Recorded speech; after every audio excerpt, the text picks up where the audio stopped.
নওগাঁয় সাংস্কৃতিক ও ক্রীড়া কর্মসূচির আওতায় গুণীজন সম্মাননা প্রদান করা হয়েছে। শনিবার দুপুরে মৌসুমী উকিলপাড়ার সভাকক্ষে এ সম্মাননা প্রদান করা হয়। সে সময় নওগাঁ সদর ইউএনও এস এম রবিন শীষ, প্রেস ক্লাবের সাধারণ সম্পাদক বেলায়েত হোসেন, সাদিয়া রহমান সূচনা, মোহাম্মদ রফিকুজ্জামান রাব্বি, রাবেয়া খাতুন বেলি, সাংবাদিকবৃন্দ, শিক্ষার্থীসহ উপস্থিত ছিলেন গণ্যমান্য ব্যক্তিবর্গ।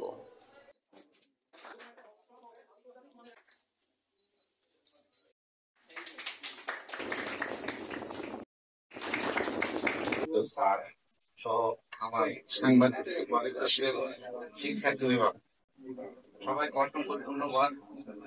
এই মৌসুমী প্রতিষ্ঠান আমাদের দেশে আমাদের নওগাঁর বিভিন্ন অর্থনৈতিক কার্যক্রম চালানোর পাশাপাশি এই যে গুণীজনদেরকে সম্মাননা দেওয়া এই সময়ে আমাদের এমন একটা পর্যায়ে আমরা পৌঁছেছি এখানে সম্মান দেওয়া এবং সম্মান নেওয়া এটা একটা বিরল বিষয়ে দাঁড়াইছে। এই ক্ষেত্রে এই আয়োজনটাকে ধন্যবাদ জানাই।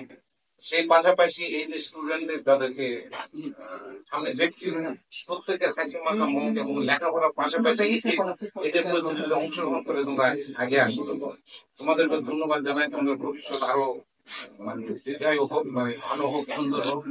পাশাপাশি তোমাদের জন্য একটু আমার কথা আছে, সেটা হলো কি আমাদের জেনারেশন যেটা তোমাদের জেনারেশনের মধ্যে একটু তফাৎ আছে। আমাদের জেনারেশনে আমাদের নীতি নৈতিকতা ম্যাডামদের বললেন, নীতি নৈতিকতা তোমাদের নীতি নৈতিকতার মধ্যে কিন্তু একটু পারদর্শী পাওয়া যায়। আমরা আশা করব এই তথ্য যোগাযোগ প্রযুক্তির যুগে তোমাদের নীতি নৈতিকতা সামাজিক ভাবে এবং যোগাযোগ মাধ্যমের ক্ষেত্রেও রক্ষা করে তোমরা আগায় যাবে। এই প্রত্যাশা রেখে সবাইকে ধন্যবাদ জানিয়ে আমি আমার কথা